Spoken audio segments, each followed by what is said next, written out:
നമസ്കാരം. ബംഗ്ലാദേശിൽ ഭരണമാറ്റത്തിന്റെ കാറ്റ് ആഞ്ഞു വീശുകയാണ്. ബംഗ്ലാദേശ് നാഷണൽ പാർട്ടിയുടെ ചെയർമാനായിട്ടുള്ള താരിഖ് റഹ്മാൻ പ്രധാനമന്ത്രി പദത്തിലേക്ക് മുന്നേറുകയാണ്. ഏതാണ്ട് 200-ലധികം സീറ്റുകൾ ഇപ്പോഴത്തെ സീറ്റ് നിലയനുസരിച്ച്, അതായത് കഴിഞ്ഞ ദിവസമാണ് ബംഗ്ലാദേശിൽ പാർലമെന്റിലേക്കുള്ള തെരഞ്ഞെടുപ്പ് നടന്നത്.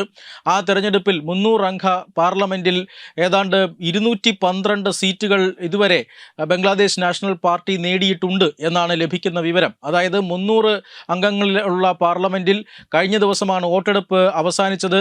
4:30 വോട്ടെണ്ണൽ ആരംഭിക്കുകയും ചെയ്തിരുന്നു. നിരവധി സംഘടനകൾ അതുപോലെ സംഘർഷങ്ങളൊക്കെ ഈ ബംഗ്ലാദേശ് തെരഞ്ഞെടുപ്പുമായി ബന്ധപ്പെട്ട് കഴിഞ്ഞ ദിവസം റിപ്പോർട്ട് ചെയ്തിട്ടുണ്ടായിരുന്നു. പോളിംഗ് അവസാനിച്ച ഉടൻ തന്നെ ഈ തെരഞ്ഞെടുപ്പ് വോട്ടെണ്ണൽ ആരംഭിക്കുകയും ചെയ്തിരുന്നു. ആ വോട്ടെണ്ണൽ ഇപ്പോഴും പുരോഗമിക്കുകയാണ്. പക്ഷേ ഇതിനോടകം തന്നെ 212 സീറ്റുകൾ നേടിയ BNP നേതൃത്വം നൽകുന്ന മുന്നണി അധികാരത്തിലെത്തിയിരിക്കുന്നു. അതായത് കേവല ഭൂരിപക്ഷത്തിന് വേണ്ടത് 151 സീറ്റുകളാണ്. ഈ 151 സീറ്റുകൾ കടന്നിരിക്കുന്നു. 212 സീറ്റുകളാണ് BNP ഇതുവരെ നേടിയിട്ടുള്ളത്. BNP നേതൃത്വം നൽകുന്ന മുന്നണി, അതോടൊപ്പം തന്നെ ജമാഅത്തെ ഇസ്ലാമി നേതൃത്വം നൽകുന്ന ഏതാണ്ട് 11ഓളം രാഷ്ട്രീയ പാർട്ടികളുള്ള മറ്റൊരു മുന്നണി, ഈ രണ്ട് മുന്നണികളും തമ്മിലാണ് തെരഞ്ഞെടുപ്പ് നടന്നത്. ആ തെരഞ്ഞെടുപ്പിൽ ഇപ്പോഴിതാ BNP സഖ്യം വിജയിച്ചിരിക്കുന്നു. BNPക്ക് ഒറ്റയ്ക്ക് കേവല ഭൂരിപക്ഷം കടക്കാനായി എന്നാണ് ലഭിക്കുന്ന റിപ്പോർട്ടുകൾ.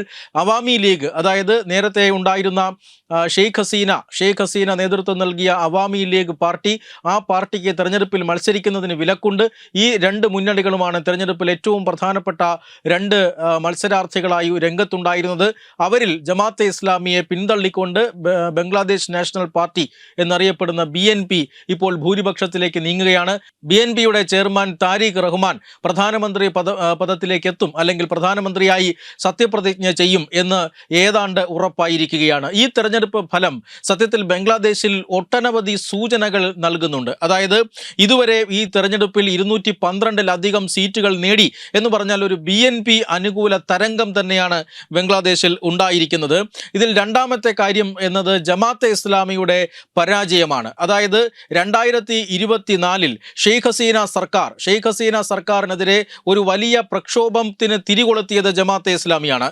അതായത് വിദ്യാർത്ഥി പ്രക്ഷോഭം എന്ന പേരിൽ അവിടെ ആരംഭിച്ച ആ പ്രക്ഷോഭത്തെ ഹൈജാക്ക് ചെയ്ത് അവിടെ ഒരു വലിയ പ്രക്ഷോഭമാക്കി മാറ്റുകയും നിലവിൽ ജനാധിപത്യപരമായി തിരഞ്ഞെടുക്കപ്പെട്ട സർക്കാരിനെ അട്ടിമറിക്കുകയും ചെയ്തത് ജമാഅത്തെ ഇസ്ലാമിയാണ്.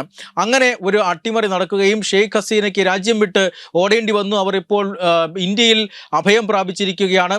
ആ സമയത്ത് ഏറ്റവും വലിയ ഭൂരിപക്ഷത്തോടു കൂടിയാണ് തിരഞ്ഞെടുക്കപ്പെട്ടിരുന്നത് ഷെയ്ഖ് ഹസീന തിരഞ്ഞെടുക്കപ്പെട്ടിരുന്നത്. ആ സമയത്തെ പ്രധാന പ്രതിപക്ഷമായിരുന്നു BNP. ഈ രണ്ടു പാർട്ടികളെയും അട്ടിമറിച്ചുകൊണ്ടാണ് ജമാഅത്തെ ഇസ്ലാമി അവിടെ ഒരു ഇടക്കാല സർക്കാരിന്, മുഹമ്മദ് യൂനസിന്റെ നേതൃത്വത്തിൽ സൈന്യത്തിന്റെ പിൻബലത്തോടു കൂടി ഒരു ഇടക്കാല സർക്കാരിന് രൂപം നൽകിയത്. മാത്രമല്ല ഷെയ്ഖ് ഹസീനയ്ക്കെതിരെ വലിയ പ്രക്ഷോഭം നയിച്ച വിദ്യാർത്ഥി പ്രസ്ഥാനങ്ങൾ, ആ വിദ്യാർത്ഥി പ്രസ്ഥാനങ്ങൾ NCP, നാഷണൽ സിറ്റിസൺസ് പാർട്ടി എന്ന് പറയുന്ന NCP രൂപീകരിക്കുകയും ആ NCPയും അതുപോലെ തന്നെ വിദ്യാർത്ഥി സംഘടനകളും എല്ലാം ഈ മുന്നണിയിലായിരുന്നു. അതായത് ജമാഅത്തെ ഇസ്ലാമി നേതൃത്വം നൽകിയ മുന്നണിയിലായിരുന്നു. ജമാഅത്തെ ഇസ്ലാമി ബംഗ്ലാദേശിലെ ഏറ്റവും വലിയ രാഷ്ട്രീയ പാർട്ടി എന്ന അവകാശവാദം ഉന്നയിച്ചുകൊണ്ട് അവർ അടുത്ത തെരഞ്ഞെടുപ്പിൽ വിജയിക്കുമെന്നൊക്കെയുള്ള അവകാശവാദം ഉന്നയിച്ചിരുന്നു. അതിന് പിന്നാലെയാണ്, അതായത് ഈ ഇടക്കാല സർക്കാർ ജമാഅത്തെ ഇസ്ലാമിയുടെ നേതൃത്വത്തിൽ രൂപീകരിച്ചതിന് ശേഷം ബംഗ്ലാദേശിൽ നമ്മൾ കണ്ടത് ജനാധിപത്യത്തെ അട്ടിമറിക്കുന്ന, മനുഷ്യാവകാശങ്ങളെ പോലും അട്ടിമറിക്കുന്ന ജമാഅത്തെ ഇസ്ലാമിയുടെ തേരോട്ടമായിരുന്നു. അവർ ആദ്യമായി ലക്ഷ്യം വെച്ചത് ഹിന്ദുക്കളെയായിരുന്നു, അവിടുത്തെ മതന്യൂനപക്ഷമായിരുന്ന ഹിന്ദുക്കളെയായിരുന്നു. ഹിന്ദുക്കൾക്ക് നേരെ വലിയ പ്രക്ഷോഭം അല്ലെങ്കിൽ വലിയ കലാപമാണ് ജമാഅത്തെ ഇസ്ലാമി അഴിച്ചുവിട്ടത്. ഹിന്ദുക്കളെ കൂട്ടക്കൊല ചെയ്തു, ഹിന്ദുക്കളുടെ വീടുകൾ അഗ്നിക്കിരയാക്കി, ഹിന്ദുക്കളുടെ ആരാധനാലയങ്ങൾ തകർത്തു, ഹിന്ദുക്കളുടെ വ്യാപാരശാലകൾ കൊള്ളയടിച്ചു. ഇങ്ങനെ നിരവധി അക്രമങ്ങളാണ്, ഏതാണ്ട് 2000-ഓളം അക്രമങ്ങളാണ് അവിടുത്തെ മതന്യൂനപക്ഷമായ ഹിന്ദുക്കൾക്ക് നേരെ 2024 ഷെയ്ഖ് ഹസീനയെ പുറത്താക്കിയതിന് ശേഷം നടന്നത്. ഇതിൽ നിരവധി കൊലപാതകങ്ങൾ ഉണ്ടായിരുന്നു, ബലാത്സംഗ കുറ്റങ്ങൾ ഉണ്ടായിരുന്നു, അതിക്രൂരമായ കൊലപാതകങ്ങൾ. ദീപു ചന്ദ്രദാസിനെ പോലെയുള്ള ആളുകളെ അതിക്രൂരമായിട്ടാണ് അടിച്ചു കൊല്ലുക, പ്രവാചക നിന്ദ ആരോപിച്ചുകൊണ്ട് മർദ്ദിച്ചു കൊല്ലുക, അതിനുശേഷം മരത്തിൽ കെട്ടിത്തൂക്കിയിടുക, അങ്ങനെ കെട്ടിയിട്ടുകൊണ്ട് ആ ബോഡി അവിടെ വെച്ച് കത്തിക്കുക, ഇങ്ങനെയൊക്കെയുള്ള അതിക്രൂരമായ കൊലപാതകങ്ങളാണ് ജമാഅത്തെ ഇസ്ലാമി ഹിന്ദുക്കൾക്ക് നേരെ നടത്തിയത്. മാത്രമല്ല ഇത്തരം ക്രൂരകൃത്യങ്ങൾ മൊബൈലിൽ മറ്റും ചിത്രീകരിച്ച് രാജ്യത്താകമാനം പ്രദർശിപ്പിക്കുകയും ചെയ്തു. എന്ന് പറഞ്ഞാൽ മതന്യൂനപക്ഷങ്ങളെ ഭീതിയിലാഴ്ത്തുക എന്ന ഒരു കർമ്മമാണ് ഈ ജമാഅത്തെ ഇസ്ലാമിയുടെ നേതൃത്വത്തിൽ കഴിഞ്ഞ കുറേ മാസങ്ങളായി ബംഗ്ലാദേശിൽ നടന്നുകൊണ്ടിരുന്നത്. മാത്രമല്ല, ബംഗ്ലാദേശിൻ്റെ ഒരു ദേശീയ നയം തന്നെ മാറ്റി എഴുതാൻ തീരുമാനമെടുത്തിരുന്നു. ഭരണഘടനയെ പൊളിച്ചെഴുതാനുള്ള എടുത്തിരുന്നു. സൗഹൃദ രാഷ്ട്രമായ, എക്കാലത്തെയും സൗഹൃദ രാഷ്ട്രമായ, അതായത് 1971 ഇന്ത്യൻ സൈന്യം കൂടി ഇടപെട്ടുകൊണ്ടാണ് ബംഗ്ലാദേശ് എന്ന് പറയുന്ന ഒരു സ്വതന്ത്ര പരമാധികാര രാഷ്ട്രം പാകിസ്ഥാനിൽ നിന്നും വേർപെടുത്തി സ്വാതന്ത്ര്യം നേടിക്കൊടുത്തത്. അതിനുശേഷം ഇന്ത്യയുമായി വളരെ അടുത്ത ചങ്ങാത്തത്തിലായിരുന്ന ബംഗ്ലാദേശിനെ പാകിസ്ഥാന്റെ തൊഴുത്തിൽ കൊണ്ടുപോയി കെട്ടാനുള്ള ശ്രമമാണ് ജമാഅത്തെ ഇസ്ലാമി ഈ കഴിഞ്ഞ ഏതാനും മാസങ്ങളായി ബംഗ്ലാദേശിൽ നടത്തിക്കൊണ്ടിരുന്നത്. ആ ശ്രമത്തിനെല്ലാം അവിടുത്തെ ജനങ്ങൾ തന്നെ ശക്തമായ തിരിച്ചടി നൽകുകയായിരുന്നു. ബദ്ധശത്രുക്കളായ പാകിസ്ഥാൻ ആ പാകിസ്ഥാനുമായി കൈകോർക്കുന്നു. പാകിസ്ഥാൻ പട്ടാള ഉദ്യോഗസ്ഥർ ബംഗ്ലാദേശ് സന്ദർശിക്കുന്നു. ബംഗ്ലാദേശ് പട്ടാള ഉദ്യോഗസ്ഥർ പാകിസ്ഥാൻ സന്ദർശിക്കുന്നു. ബംഗ്ലാദേശിൽ ISIയുടെ പ്ലാൻ നടപ്പിലാക്കാനുള്ള എല്ലാ സഹായവും ചെയ്തു കൊടുക്കുന്നു. ഇന്ത്യ വിരുദ്ധ പ്രവർത്തനങ്ങൾക്ക് ബംഗ്ലാദേശിന്റെ മണ്ണ് തുറന്നു കൊടുക്കുന്നു. ഇങ്ങനെയുള്ള പ്രവർത്തനങ്ങളാണ് ജമാഅത്തെ ഇസ്ലാമിയുടെയും മുഹമ്മദ് യൂനസിന്റെയും നേതൃത്വത്തിൽ ബംഗ്ലാദേശിൽ കഴിഞ്ഞ കുറേ മാസങ്ങളായി നടന്നു വന്നിരുന്നത്. ഈ പ്രവർത്തനത്തെയാണ് അവിടുത്തെ ജനങ്ങൾ ഈ തെരഞ്ഞെടുപ്പ് വിധിയിലൂടെ അട്ടിമറിച്ചിരിക്കുന്നത്. അമേരിക്കയുടെ പ്രതിനിധിയാണ് എന്നൊക്കെ തോന്നുന്ന രീതിയിൽ, അല്ലെങ്കിൽ ലോകത്തിന് നൊബേൽ സമ്മാനം വാങ്ങിയ, സമാധാനത്തിന് നൊബേൽ സമ്മാനം വാങ്ങിയ മുഹമ്മദ് യൂനസ് എന്ന് പറയുന്ന ആ വ്യക്തിയുടെ ഭരണത്തിനും എതിരായിട്ടുള്ള ഒരു വിധിയെഴുത്താണ് ഇപ്പോഴുണ്ടായിരിക്കുന്നത്. മറ്റൊരു പ്രധാനപ്പെട്ട കാര്യം പാകിസ്ഥാനാണ്. പാകിസ്ഥാനെ ഒപ്പം നിർത്തി ഇന്ത്യക്കെതിരായിട്ടുള്ള പോരാട്ടങ്ങൾക്ക് നേതൃത്വം കൊടുക്കാനാണ് ജമാഅത്തെ ഇസ്ലാമി ശ്രമിച്ചത്.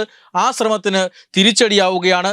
മാത്രമല്ല, ഇനിയിപ്പോൾ ഇന്ത്യയുമായിട്ടുള്ള ബന്ധമടക്കം മെച്ചപ്പെടുന്ന ഒരു സാഹചര്യമാണുള്ളത്. കാരണം പ്രധാനമന്ത്രി നരേന്ദ്രമോദി ഇതിനോടകം തന്നെ BNP നേതാവ് താരിഖ് റഹ്മാനെ അഭിനന്ദിച്ചുകൊണ്ട് സമൂഹ മാധ്യമങ്ങളിൽ പോസ്റ്റുകൾ എഴുതിയിട്ടുണ്ട്. അതായത് ഇന്ത്യയുമായിട്ടുള്ള ബന്ധം തുടരുമെന്ന രീതിയിൽ താരിഖ് റഹ്മാന് അഭിനന്ദനങ്ങൾ അറിയിച്ചുകൊണ്ട്, തെരഞ്ഞെടുപ്പ് വിജയത്തിൽ അഭിനന്ദനങ്ങൾ അറിയിച്ചുകൊണ്ടാണ് പ്രധാനമന്ത്രി നരേന്ദ്രമോദി സമൂഹ മാധ്യമങ്ങളിൽ കുറിപ്പ് പ്രസിദ്ധീകരിച്ചിരിക്കുന്നത്. എന്ന് പറഞ്ഞാൽ ഇന്ത്യ വിരുദ്ധ യുഗത്തിന്, അല്ലെങ്കിൽ ഇന്ത്യ വിരുദ്ധ പ്രവർത്തനങ്ങൾക്ക് കഴിഞ്ഞ ഏതാനും മാസങ്ങൾ കൊണ്ട് ബംഗ്ലാദേശിലെ ജമാഅത്തെ ഇസ്ലാമിയുടെ നേതൃത്വത്തിൽ നടന്ന പ്രവർത്തനങ്ങൾക്കാണ് ഇപ്പോൾ ബംഗ്ലാദേശിലെ ജനങ്ങൾ കർശനമായ ശിക്ഷ നൽകിയിരിക്കുന്നത്. ഒരുപക്ഷെ നിരവധി വർഷങ്ങൾ നിരോധനത്തിന്റെ പിന്നിലായിരുന്ന, അല്ലെങ്കിൽ നിരോധനത്തിന് കീഴിലായിരുന്ന ജമാഅത്തെ ഇസ്ലാമി എന്ന സംഘടന രാജ്യത്ത് വീണ്ടും നിരോധിക്കപ്പെടാനുള്ള സാഹചര്യങ്ങളുമുണ്ട്.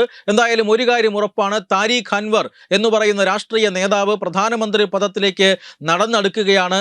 അതായത് മുൻ ബംഗ്ലാദേശ് പ്രസിഡന്റ് സിയാവുർ റഹ്മാൻ, അതോടൊപ്പം തന്നെ മുൻ ബംഗ്ലാദേശ് പ്രധാനമന്ത്രി ഖാലിദാസിയ, ഇവർ രണ്ടുപേരുടെയും മകനാണ് താരിഖ് റഹ്മാൻ.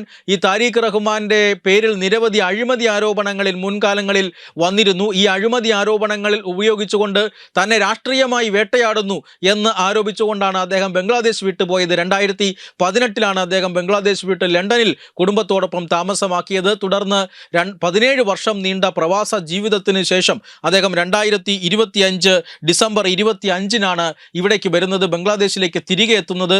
ആ ബംഗ്ലാദേശിലേക്ക് തിരികെ എത്തുന്നത് തൻ്റെ അമ്മയായ ഖാലിദാസിയയുടെ ആരോഗ്യസ്ഥിതി അതീവ ഗുരുതരാവസ്ഥയിൽ തുടരുമ്പോഴാണ്. തുടർന്ന് ഡിസംബർ 30 ഖാലിദാസിയ മരിക്കുന്നു. അതിനുശേഷം 9 തീയതി ജനുവരി 2026 ജനുവരി 9 അദ്ദേഹം BNP എന്ന രാഷ്ട്രീയ പാർട്ടിയുടെ ചെയർമാൻ സ്ഥാനം ഏറ്റെടുക്കുന്നു.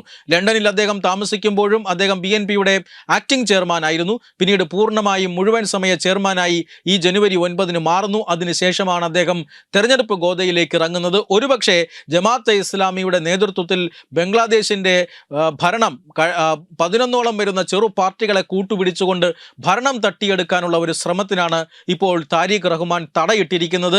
ബംഗ്ലാദേശിൽ നടക്കുന്ന ഹിന്ദു കൂട്ടക്കൊലകൾ അടക്കമുള്ള ആശങ്കകൾ ഒരുപക്ഷെ ഇദ്ദേഹത്തിൻ്റെ വരവോടുകൂടി മാറിയേക്കാം എന്ന സൂചനയുമുണ്ട്. ഇന്ത്യയുമായിട്ടുള്ള ബന്ധം പഴയ രീതിയിലേക്ക് പോകുന്നത് ഇന്ത്യയെ സംബന്ധിച്ചിടത്തോളം, ബംഗ്ലാദേശിനെ സംബന്ധിച്ചിടത്തോളം വലിയ ആശ്വാസമായിരിക്കും. മാത്രമല്ല, പാകിസ്ഥാന്റെ പദ്ധതികൾ നടപ്പിലാകുന്നില്ല എന്നുള്ളത് അവരെ സംബന്ധിച്ചിടത്തോളം ആശങ്ക സൃഷ്ടിക്കുന്നതുമാണ്. വെബ് ഡെസ്ക് തത്തുമൈ news. Brought you by Kerala AIDS control society. HIV AIDS സംബന്ധമായ സംശയങ്ങൾക്ക് 1097 എന്ന 24 മണിക്കൂറും പ്രവർത്തിക്കുന്ന ടോൾ ഫ്രീ നമ്പറിലേക്ക് വിളിക്കുക. വാട്സാപ്പിലും ഫേസ്ബുക്കിലും ഒക്കെ സ്റ്റാറ്റസ് അപ്ഡേറ്റ് ചെയ്യാറുണ്ടല്ലോ. HIV സ്റ്റാറ്റസോ HIV പിടിപെടാനുള്ള സാഹചര്യങ്ങളിൽ കൂടി അറിഞ്ഞോ അറിയാതെയോ കടന്നു പോയിട്ടുണ്ടാവാം. എന്തു തന്നെയായാലും മുൻകൂട്ടി പരിശോധിച്ച് HIV സ്റ്റാറ്റസ് അറിയൂ. സൗജന്യ HIV പരിശോധനയും കൗൺസിലിങ്ങും ആരോഗ്യ കേന്ദ്രങ്ങളിൽ പ്രവർത്തിക്കുന്ന ICTC അഥവാ ജ്യോതിസ് കേന്ദ്രങ്ങളെ സമീപിക്കുക. നിങ്ങളുടെ സ്റ്റാറ്റസ് എന്തായാലും വിവരങ്ങൾ രഹസ്യമായി സൂക്ഷിക്കുന്നതായിരിക്കും.